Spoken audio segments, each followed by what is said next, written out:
Welcome to Ginny's, where East meets West, and a slice of Eastern philosophy becomes a part of Western thinking. I'm your host, Ginny Gong. My first guest spent her professional career in banking and financial planning. After years of service assisting others with financial issues, she founded and was chairperson of the Asian American Association of America, D.C. chapter, the Washington Korean Realty Association, as well as the Washington Korean Women's Society. Through these experiences, my guest realized that immigrants are in need of additional support and was not getting that level of support from the public entities. She established a 501c3 nonprofit Asian American Home Ownership Counseling, Inc., AAHC. Join me in welcoming the president of AAHC, Song Hutchins. Welcome, Song. Thank you for having me, Ginny. So let's begin with all your experiences in working with Asian Americans in financial planning. Let's talk a little bit about Asian American spending habits, okay? My understanding has always been that Asian Americans are very thrifty and they really to the point sometimes of being cheap, and they won't spend until they have the money. Is that an accurate perception of who we are in terms of, how we handle money? Yeah, in general, it really depends on what generation they are, and our mothers and mothers' mothers, and also maybe it depends on ethnic groups. Mm-hmm. And in general, my experience, some other ethnic groups, like for example Chinese and maybe Asian Indians, they are very thrifty and very good in planning and saving, and versus some other ethnic groups, they like to spend money, but they actually very up to fashionable and luxury items. So sometimes they go over their affordability. So it really depends on so ethnic groups in the Asian American community. You're saying that there's that differentiation. Exactly. Well, I definitely understand the generational piece. I mean, I think I'm in the middle. I wouldn't say I'm high maintenance, but I'm definitely medium maintenance. But I know in terms of my mom, the generation before me, unless it was absolutely necessary. Yeah, we see that all the time. Mm-hmm. I mean, to a fault. To a fault, yes.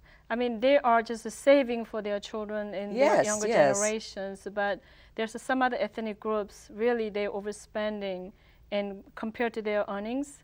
So they really put them into some other, problems, for example, of, all those housing events we have, and they're part of it. Right. So, but do you think some of this has to do, it must be, with the length of time a community is in this country? You have the brand new immigrants like my mom who would not spend at all. Then you have me, and then you have my kids who, think water is money. Money's like water; it just sort of flows. Exactly. And it comes in and it goes out. Yeah, I mean, I think it's really a cultural thing. Some other cultures, you probably know, they do like to compete. Right. They their friends buying things, and they have to get it. Right. And they like to show they're rich, but they're not really, inside they're struggling. But it had a lot to do with the cultural. But is it a cash community? And many do not even have credit cards. But again, is that generational? Yeah, that is also not really generation thing. I think, it is too, of course. And as you said, the young generations, whatever they get card, they think that they can just use it. But there's some other, I really wanted to focus on, more into the ethnic groups. Mm-hmm, some of the ethnic groups that you'll surprise, they have hundreds and thousands of dollars in credit card debts. Wow. So, you sometimes look at it and say, wow, we have such a good reputation. I mean, national general reputation. The Asians are really good at managing money and very conservative, and they save so much money and they use the cashes all the time. Mm-hmm. But it's really not all true. Right. Of course, just like we're anything not the else. Model minority that people might think, right? Yeah, not a model, maybe not. Even though, up to our parents' generation, they are much more conservative than our generation. Right. Well, let's talk about home ownership. What % of Asian Americans own homes? Maybe nationally, maybe in the local area. Right. As of 2005 through the 2008, the Asian homeownership went up very up to general homeownership rate, which is went up to about 69-70%. And of course, in the last few years, it has been dropped. Right. And Asians has a steepest drop. They have the steepest drop. Steepest drop compared to the other ethnic groups. And that's because that, as I said earlier, that the Asian population, they intend to expand their affordability. So that's one. And then number two, we got into a lot of subprime. People think, so why? We have money, we have good credits, good money management. So why we got into the subprime? Well, because a lot of Asians. Let me stop you there for a minute, because do you think that Asian Americans are buying homes, that banks are trusting Asian Americans more because of their reputation for being good managers of money? Right, more than trust, it's because of that we had a lot of us in small business, and then we are intent, as you said, we're paying bills on time. So most of us has really good credit. Yeah. So in up to 2005, that most of us have good credit. So therefore, banking was not looking at their income sources. They used the no document. It's called no document loans. Okay. And then they're just looking at your credit. Okay, so back then they were giving loans even if you didn't have documentation, strictly based on credit. Exactly. Right. So a lot of people got, because of it's called no document mortgages, that they have higher interest rate mortgages. So therefore, right now, with the property being dropped, value has been dropped, and rate is higher, so they have a very difficult time making payments. So that's why we have so many more hassle foreclosures. Right, so the percent of Asian Americans dealing with foreclosure is pretty steep. It's a steep, but in the outside, when they're looking at it, we have a high percentage on the small population versus like Latinos and African Americans, they have a bigger, larger population. And when even though they have larger percentages, number is so much larger than ours. Right, right. So we get less attention in people outside looking at it. We have no problem. Exactly. But we do have a big problem. Yeah, but that doesn't, isn't that the way we're always viewed? Always. It doesn't matter where, here, there, we're no problems, everything's fine. It is a great reputation to have, but it is a disadvantage for a lot of people who are in poverty and then who are struggling. Because we have everybody thinks that good education, good job, good income, good business, all their reputation is only about top 20-25%. True. And then we have a huge number are still in very low income. Right, right. And we tend to forget that. We forget. Right? Even we in the community sometimes tend to forget that. Exactly. Well, let's take a look at this organization that you started to provide support for the community. What motivated you to do that? Well, as I said, I'm in banking and financing, so therefore I involve a lot with the housing-related conferences and meetings. And then I realized when the housing market is starting to crash that I attended a lot of those meetings, and I don't see any Asians are participating. And at the same time, I hear lots of foreclosures and short sales and other things. But then also I see on the newspapers about the scams. People offering 2% rates with all the eliminating mortgages and stuff, and there's no resources and agencies available to support Asian Americans. So and why is that so? Why do we need extra attention? What are our challenges? Well, challenges are, first, we do have the same problem. Even the small number is still in thousands of people. And because of the, number one, the language issues that we have, and then also people really not very good at navigating the system to go, let's just say, we tell them go to www.hud.gov. Right. How many people are going to know how to navigate to find the housing counseling agencies? Right. And that's the second problem. And then Asians intend to hide their problems, so they wait until last minute, and then they don't know where to go, so they ending up in with the scammers, and they lose money and they lose homes. Well, it's very, the whole thing of embarrassment. It's embarrassing to need help, and it's embarrassing to let people know that you don't have money. Well, I really like to the Asians to think in different ways, because that's the way it is right now. Right. Because of this is not everything's their fault. It's by the economy, right? None of your fault. That people, have run the businesses, it's been successful, making good money, had great credits, but now businesses went down. Yeah. So without their fault, now they cannot make mortgage payments, and they have to lose homes, and they need to reach out for help. It's not about the embarrassing. Yeah. It's not about the proud, right? Right. It is none of their fault. They have to learn how to reach out. And how are you reaching out? I mean, speaking of reaching out, how are you reaching out to the community? Well, it's unfortunate that because we're still a new organization. How old? Right, we're only about 2.5 years old. Okay. Yeah, we established the middle of this crisis. So basically, as of a nonprofit 501c3, that there's a lot of a limitation for funding as a new organization. So we cannot do a lot of media and other promotions. So we really reach out to our community through, churches, and then also some other nonprofit the community organizations. So, and then we also reach out to customer through the referral from the Maryland states and county. Okay. And there's a hotlines when the people call in. So we get the referral from there. So our reach out is quite limited right now. I want you to hold that thought. We're going to take a short break, and we'll be right back.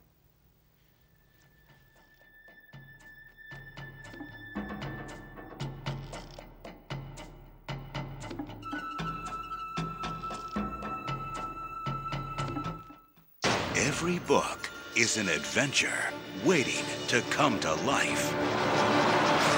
Visit new worlds. Encounter new friends. And discover the power of reading. Go to read.gov to read A Princess of Mars, the first novel to feature John Carter. A new world awaits. Read. A boy born in Joplin, Missouri was fascinated by anything with wheels and a motor. The odds of him winning both the Daytona 500 and the Brickyard 400 in the same year, 1 in 195 million. The odds of the child being diagnosed with autism, 1 in 110. I'm Jamie McMurray, and my niece has autism. Learn more at autismspeaks.org/signs. Today is Saturday. Salad on Saturday, fruit on Friday, throw a ball Thursday. Water Wednesday, touch your toes Tuesday. Let's move Monday, swap the snacks Sunday. 60 minutes of physical activity a day and eating well can help get your child healthy. So keep them active and eating well every day. Get ideas, get involved, get going at letsmove.gov. That's letsmove.gov.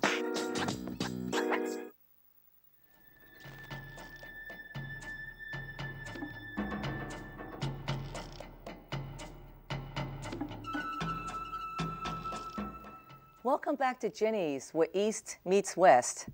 My conversation today is with Song Hutchins, who is actually the president of the Asian American Homeowners Counseling Association, or AAHC. Did I get that right? You got it right. And we were talking about some of the challenges that you're encountering in trying to support Asian Americans who are dealing, for many for the first time, with financial issues related to foreclosures. What are some of your challenges in dealing with this community related to this? I would say biggest challenge is the Asian Americans.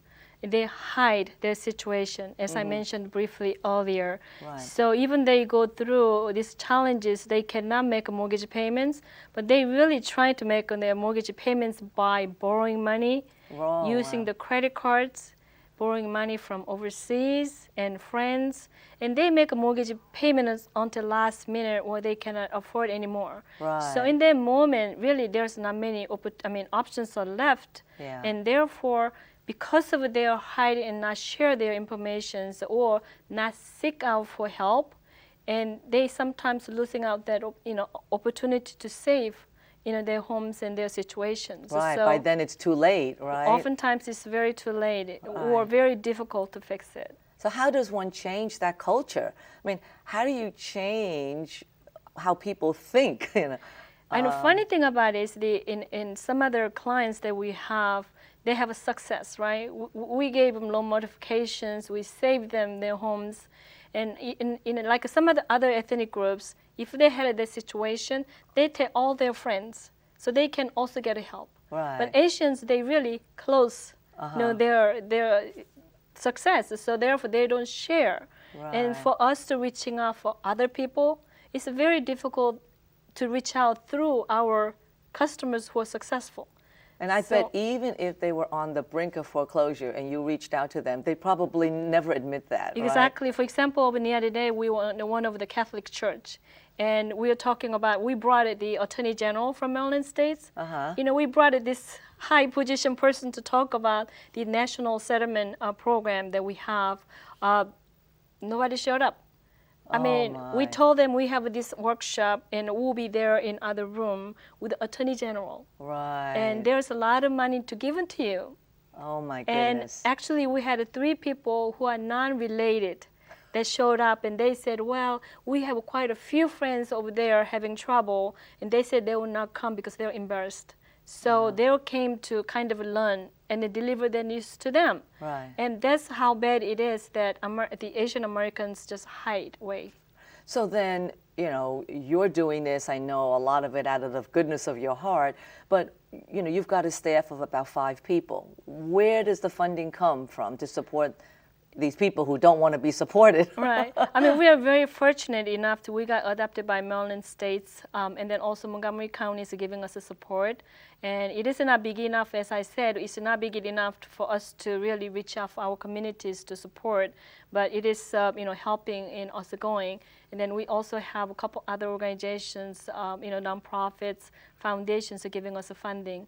It is only due to because we're new. Right. And fundings are limited for the new nonprofits. Oh. So hopefully going forward in 2013, we have more opportunity for the fundings, and then we can reach out for more people. Wow. Well, you know, I think it's really very much needed. Do you translate your materials, or is it more word of mouth? How does the message get out? Well, as we said, the reason that we established to support Asian American population, so we have right now 4 languages available in our office. Okay. We have a Korean, Chinese, and Mandarin, and we have a Vietnamese and Japanese. And we can also help with like Tagalog for Filipino languages, yeah.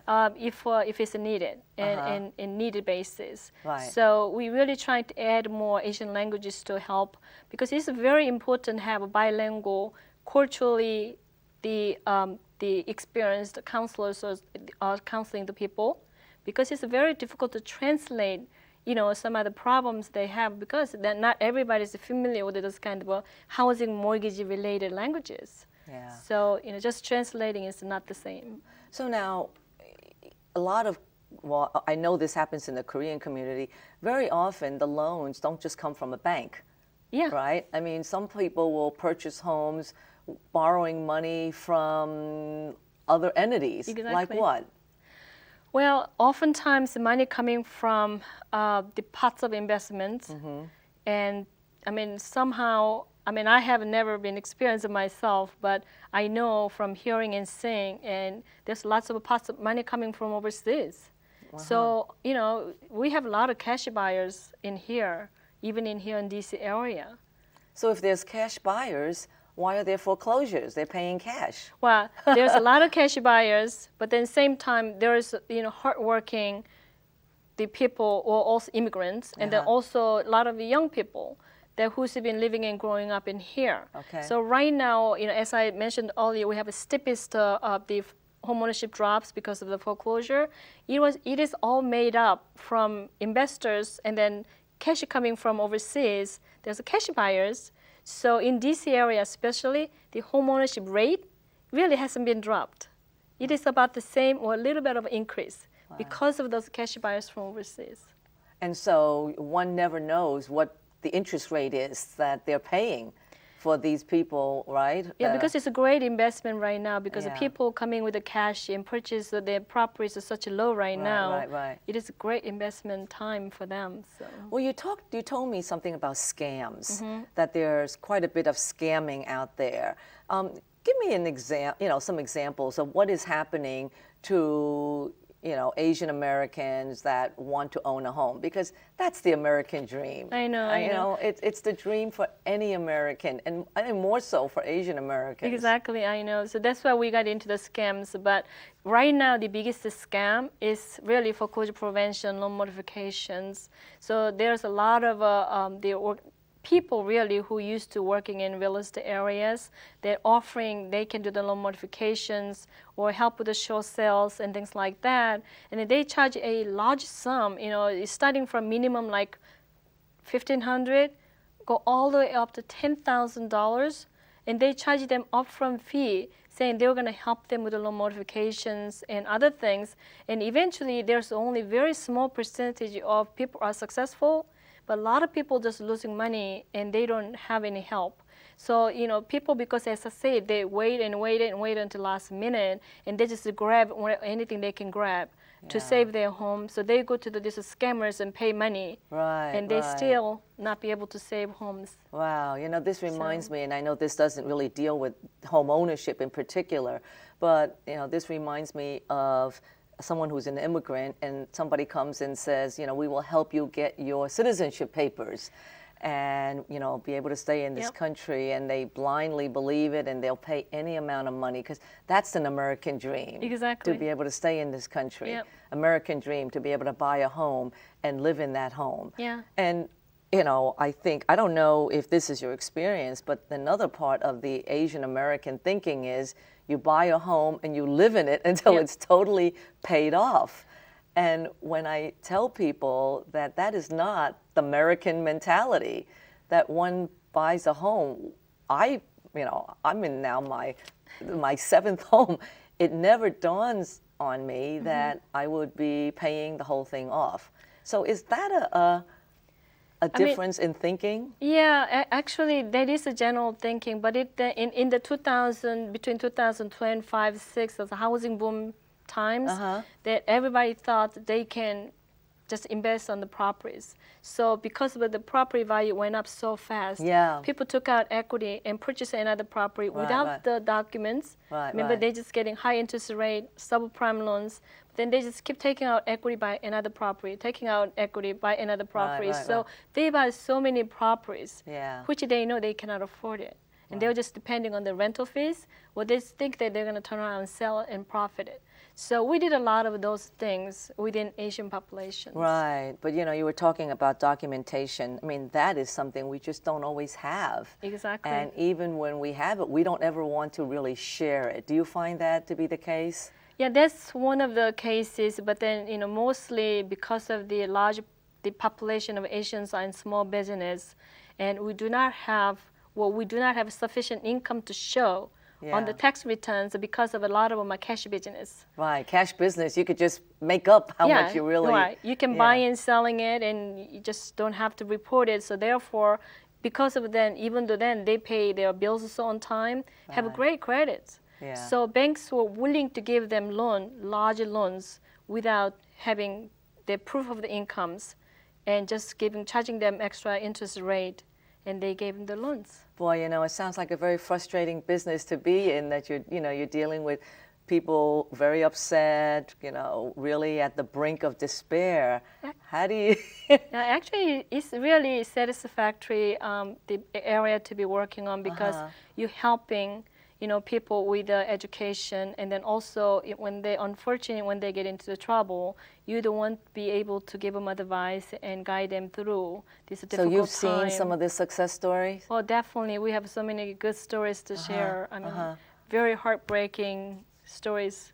Really? Yes. Like, I'm sure you see the other side where people actually lose their homes because, they waited till the 11th hour. Am I correct? Right. We cannot save everybody's home. And there's some people it's better off. They need to move on. Either sell it. That's probably one of the ways. Yeah. But not everybody we can save. But some other people we save, and those people really, they just don't know how to say. Well, they're your testimonials, right? I'm testimonial. Well, I'm going to close this show now by asking you to give us the website that someone can go to if they want more information about the organization. Sure. Our website is at www.aa-hc.org. It's Asian American Homeownership Counseling, Inc. Okay. Well, I wish you a lot of luck, okay? Good luck to you. Well, thanks for having me, Ginny. Thank you. That concludes our program for today. Thanks to my guest, Song Hutchins, for her commitment to outreaching our community. And thanks to all of you for joining us. Stay well and we'll see you next time.